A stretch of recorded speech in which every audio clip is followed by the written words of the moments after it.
In the city of Cyprus in 300 BC, there lived a very wealthy trader called Zeno.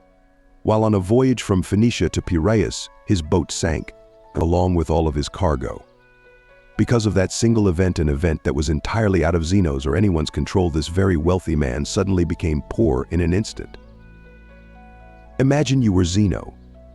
How would you react to your entire life's work getting flushed down the drain by the sheer force of nature? What is the proper reaction? Would you be angry? Sad? Would you feel life has cheated you? For most of us, these would all be normal reactions, but not for Zeno, the father of Stoicism. One small change lasts an eternity, and one small reframing of your mindset can cascade into larger and more impactful changes later down the line. The core of Stoicism is the very definition of acceptance and indifference. After reading the works of Socrates and other great philosophers, Zeno created and taught Stoicism. According to Zeno, although we don't have much control over what happens to us, we do have control of how it affects us, and we must use this control to great effect. Rather than crying over spilled milk, or in this case, drowned goods, Zeno focused on maintaining his composure over the situation, remaining calm and neutral, despite his predicament. Today, people inadvertently view Stoics as people who cannot be broken, people who don't often linger to the emotional extremes, going through things like fits of rage or bouts of anxiety. But the original idea behind Stoicism was much more than that. Rather than just a way to describe people who are unemotional, Stoicism was a way to view, describe, and understand the world. It was a way of life, and that way of life has lasted for centuries. Stoic philosophy can be applied to situations today the same way it was applied thousands of years ago, and its benefits are just as impactful. Stoicism allows us to process these negative emotions from negative experiences and turn them into the thoughts that give us a unique perspective of the world. Perspective is everything, and everyone in the world has different experiences and thus different perspectives on things. Since the Stoics gathered, discussed, and taught philosophy in a public place, their general philosophy was widely known. They believed that Stoic principles could greatly benefit anyone and everyone, and so it didn't make sense for them to hide that knowledge behind the four walls of a school or of the palace courtyards. As a result, everyone from slave to emperor could learn and become a Stoic, and they did. Some of the world's most notable Stoics include Epictetus, which translates to acquired. As he was once owned as a slave, Seneca, who was a well-renowned statesman, and Marcus Aurelius, a Roman emperor, and one of the most powerful men to have ever lived. The early Stoics practiced what they preached, avoiding all forms of segregation and leading the fight against inequality. They even invented the word cosmopolitan, which literally means citizen of the world. When people hear that word now, we think of cities like New York, Toronto, Dubai, and London because of how diverse they are. This was the type of unity and togetherness that the Stoics preached. At the time of Stoicism's foundation, women weren't allowed to pursue philosophy, but Stoics disagreed with that completely. Rufus, Epictetus' teacher, once said, "It is not men alone who possess eagerness and a natural inclination towards virtue, but women also. Women are pleased no less than men by noble and just deeds, and reject the opposite of such actions. Since that is so, why is it appropriate for men to seek out and examine how they might live well, that is, to practice philosophy, but not women even at a time when it wasn't popular? Women were allowed to freely learn about Stoicism and become Stoics themselves." So why do so many people adopt Stoicism as a way of life? In a world full of unexpected turns of events, our emotions can tend to get in the way of things. In reality, we don't really get sad because bad things happen to us. We get sad because unexpected bad things happen to us. Rain is a good thing. It helps to water our plants, provides water for livestock, and keeps the temperature cool and humid. But the truth is, when that dark cloud catches you outside without an umbrella, it's never a good experience. So why don't we start crying once it starts to rain? It's because although the situation is bad, we've learned to expect rain. It's something that is unavoidable. We can't control the weather. Although it sucks, the rain passes and the light returns. Stoicism teaches us that in the same way, we should expect that everything bad that can happen will happen. Picture the worst outcome and be content knowing it could happen. One of the Stoic exercises is known as voluntary discomfort, an exercise aimed at increasing feelings of gratitude. Sleep on the floor of your kitchen, taking cold showers when you normally take hot ones, eat nothing but potatoes for a few days, things like this. This exercise helps you to understand that no matter how hard it gets, you'll still survive and potentially thrive if your mindset is right. By being able to withstand these uncomfortable situations, we indirectly prepare our mental for future misfortunes. With the current state of the world where advertisements are constantly shoved down our throats, we're made to believe that if we don't have the next best thing, look a certain way, or make a certain amount of money, that we will never be happy. This message is important now more than ever. We enter the world not knowing much of anything. We grow up being taught things at home, in school, and by observing the world for ourselves. The thing is, a lot of times, all three of these sources of knowledge teach us in different ways. The question is, do we need to internalize all of this knowledge? If we do, we could unknowingly be setting unrealistic expectations for our lives, leaving us ultimately disappointed and unsatisfied in the end.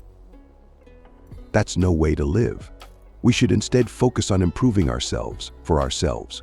We should do things for ourselves, and only for that reason. Attaching any external hope or secondary attachments to the actions we take almost always lead to disappointment. Most of the time, we end up trying to fill that emptiness with external things.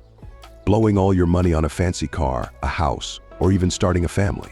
Sometimes we do all of these things for their external value, and not their internal value. But Stoicism teaches that if you approach life this way, you place your happiness in the hands of external forces, forces that can always fail. Cars almost always break down, natural disasters wipe away entire cities, and divorce rates climb higher and higher each year. But even the free things in life come at a cost. The cost of space, both physical and mental. As Seneca once wrote, learning to live with less will create space in your life for the things that truly matter to you instead. We must place our happiness on our intrinsic value as humans and on nothing we have or can physically acquire. We must choose to do our best to keep a cool head, regardless of what life throws at us.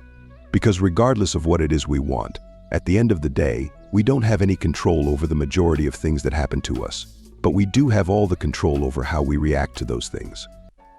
That is the dichotomy of control, the most important principle in Stoic philosophy. In the words of Epictetus, the chief task in life is simply this: to identify and separate matters so that I can say clearly to myself which are externals not under my control, and which have to do with the choices I actually control. Stoics teach that we must learn to separate what we can control from what we cannot control. We need to determine our value not from things we can't control, but from the things we can. Striving towards goals is a good trait, but breaking down when those things don't go your way is, in a Stoic's point of view, useless. Making YouTube videos is, well, a lot easier than being a Roman emperor, but it can still prove to be challenging sometimes. First, you must form your idea, which takes forever. Then research that idea, scrap it because it sucks, start over, script the video, create the video, edit it, make the thumbnail, title, and everything else before you hit upload. Everything up until the point where you click upload is all up to you. However, once you click the upload button, the power shifts to the YouTube algorithm. Still, a lot of people judge the success of their YouTube channel or Instagram account based on how many views and subscribers or followers that they have, metrics of which for the most part are beyond your control. Stoics teach that instead, you should judge the success of your work based on the amount of effort you put in, and not the outcome of your external hopes. Trust the process. Living with less means unbinding yourself from the societal handcuffs that you've essentially put yourself into. Think about a person who has been working hard at their job for the past 6 months. He now feels he deserves a promotion, and so he walks up to his boss with his performance report. The boss says thanks, doesn't grant him the promotion, and he goes home thinking he must suck at his job. He doesn't consider that the boss might have simply woken up angry, someone else might have been better qualified at that time, or maybe the company was just losing money and just couldn't afford it. He doesn't know the reason, but he's still upset. If he simply placed his value on the quality of the performance report he turned in, kept doing what he was doing to earn the promotion he wanted, he could have been much happier overall. With the right perspective, his goal wouldn't have been diminished, but just postponed. It's this reframing of your mindset that is crucial. A true Stoic does not view their successes based on the financial gain of their ventures, but is comforted by the fact that they can live a comfortable life without all the things money can buy. There are the four main virtues of Stoicism: wisdom, courage, temperance, and justice. Wisdom is being able to separate between what is internal and what is external, and the ability to choose our reaction to the things that happen to us. As Viktor Frankl said, between stimulus and response, there is a space. In that space is our power to choose our response. Courage, 2 words: persist and resist. Temperance or moderation is what I just did there, doing more with less, saying more with fewer words. While Jeff Bezos and Elon Musk are fighting at the top of Forbes' list, Stoics believe that the limit of wealth should simply be having what is essential and then having what is enough. Justice is the most important of all the virtues. It instructs that no one should do harm to another because we were all born for each other, to do good to one another and not to ourselves. Nelson Mandela was one of the most famous African leaders in the world. While he was fighting against apartheid, he got sentenced to life imprisonment where he stayed for 27 years before finally being released. When he was released from prison, he was elected president of South Africa, and thus, many people thought he was going to brutally punish all the people that had anything to do with apartheid or his imprisonment, but of course he did not. Throughout his time in prison, Mandela read the works of Marcus Aurelius and learned many of the core values of Stoicism, all of which he practiced throughout his life. Instead of calling for the heads of the wrongdoers, Nelson Mandela urged his people to instead seek the opposite: to relax and rebuild. He stressed that the past was now beyond their control, and that the only thing they could do was to find a way to move forward and build a better nation. This is the way of the Stoic. In modern-day medicine, Stoicism is at the core of procedures like rational emotive behavioral therapy and logotherapy. REPT helps patients to identify negative thought patterns that might be causing emotional and behavioral issues. It allows you to challenge the reasoning behind all these negative thoughts with logic, and when you realize that many of them are unfounded, you can then replace them with more productive and healthier beliefs. On the other hand, is based on the Stoic principle that humans are driven by purpose. Even in the darkest of situations, we can fill our lives with meaning and happiness by simply finding out what that purpose is. As many of us know, though, this is easier said than done. It's a process, much like everything else. We have to rewire the way we think. Out with the old, in with the new. To fix our problems with happiness, we must practice self-worth.